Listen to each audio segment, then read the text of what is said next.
Hey there, creepy peeps. I'm Nightmare Maven. Welcome back to my channel. If you're new here, I talk about spooky things all year round, although I took a little bit of a break last week and the week before. I do talk about spooky stuff all year round, so if you also like spooky things all year round, subscribe, become a creepy peep today.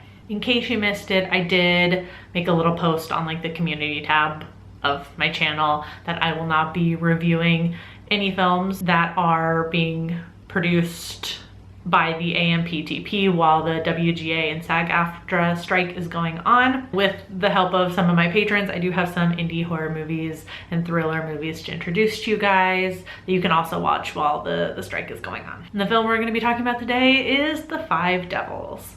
The Five Devils is a dark supernatural thriller about a young girl, Vicky, who discovers an ability she has to travel back to the past for brief periods of time after her aunt gets released from prison and comes to stay with Vicky and her parents.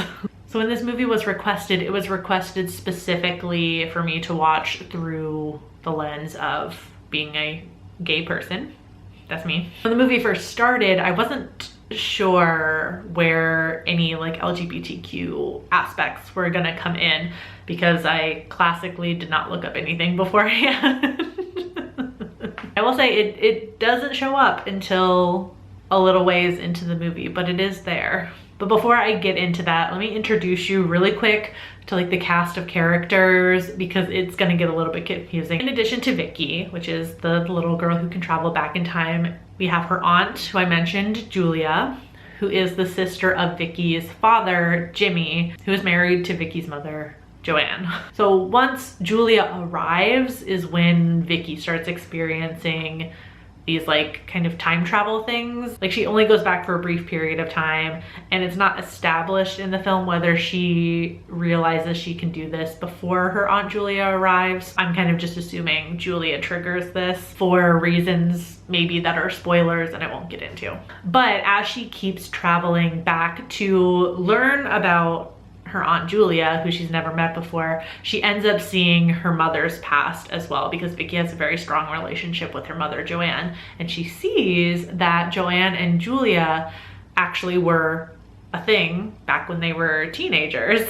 So as she keeps traveling back, we kind of see their story unfold. See how they had initially planned to run away together and then Julia starts a fire. I won't get into the details of that one because also spoilers, and then she ends up being sent away and then Joanne marries Jimmy instead and that's how we got here. It's a bit of a wild ride, I have to say. But talking about the queer aspects of the film, obviously the main point here is the relationship between Joanne and Julia. And I do have to say their romance was sweet, what we get to see. It is a bit weird though because we're seeing it through Vicky's point of view and she's seeing her mom with somebody else.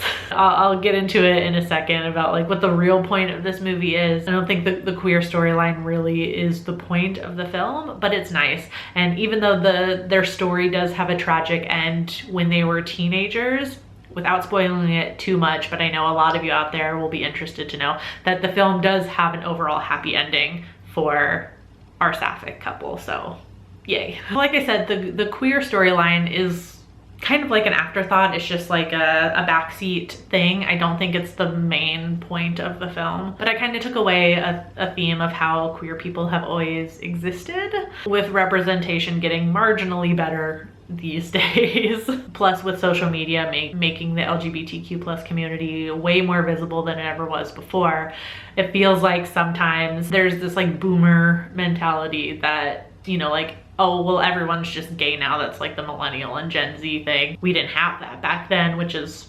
demonstrably false.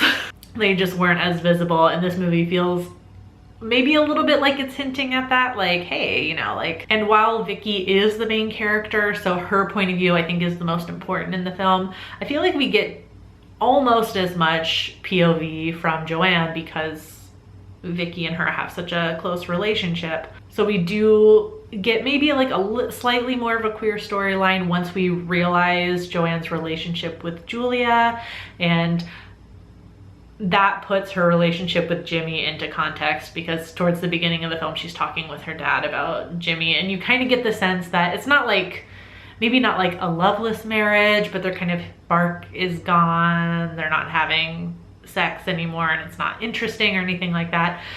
And then when Julia shows up and we realize their relationship's like, oh, this kind of makes sense. Maybe she's still holding a torch for Julia or something. And maybe if you wanted to reach, maybe there's like a little nugget in there about LGBTQ plus people having to conform to heteronormativity just to survive. I don't think that's what's happening with Joanne per se, because it is not established whether she identifies as a lesbian, as bi, or pan, so I'm not gonna make assumptions. One thing I will praise about this movie though, in terms of any queer storyline, is its lack of homophobia as a plot device. As I mentioned, the queer storyline is kind of like it's a kind of a background thing. It's not the main point of the story. So kind of what you have is just queer people existing, which we love.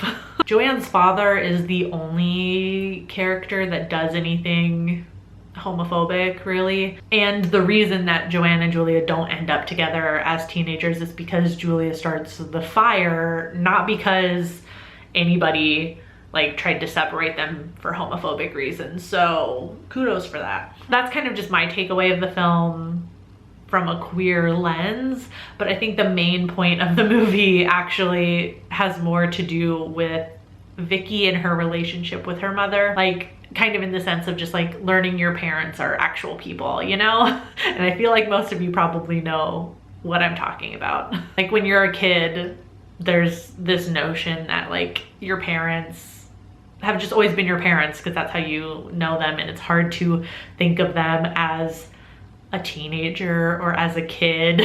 And it's a bit of a culture shock. You realize like, oh, they actually just like are people. They're not just parents. And this obviously disrupts Vicky's emotional state because she gets it in her head now that Julia has come back that maybe her mom is gonna leave with Julia and, you know, leave Vicky with her father, and that upsets her obviously.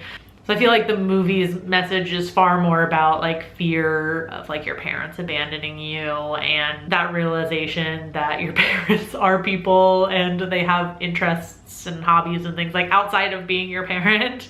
Just to quickly speak on the film as a whole for anyone interested, as I mentioned, this is a dark, like supernatural thriller. There's a teensy little bit of supernatural in there going on with the time travel aspect. It's very light. I feel like it's not a sci-fi movie or anything like that. I saw quite a few reviews that mention that aspect and how it's like underdeveloped, and it feels strange to the movie maybe because of that, or it feels random almost. I didn't have that experience, so you know, maybe it's a toss-up for anybody interested in watching this. Like I thought it was fine.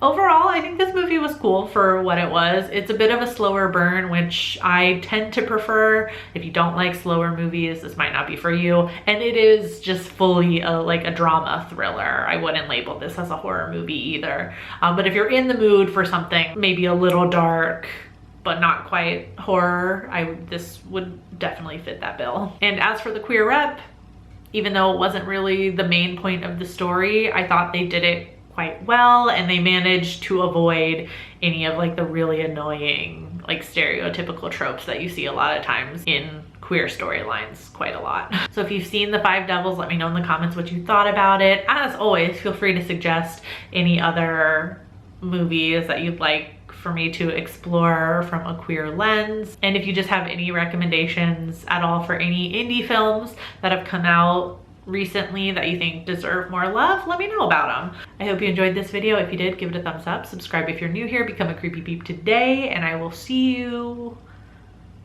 Monday with a new video. Until then, stay strange. Bye.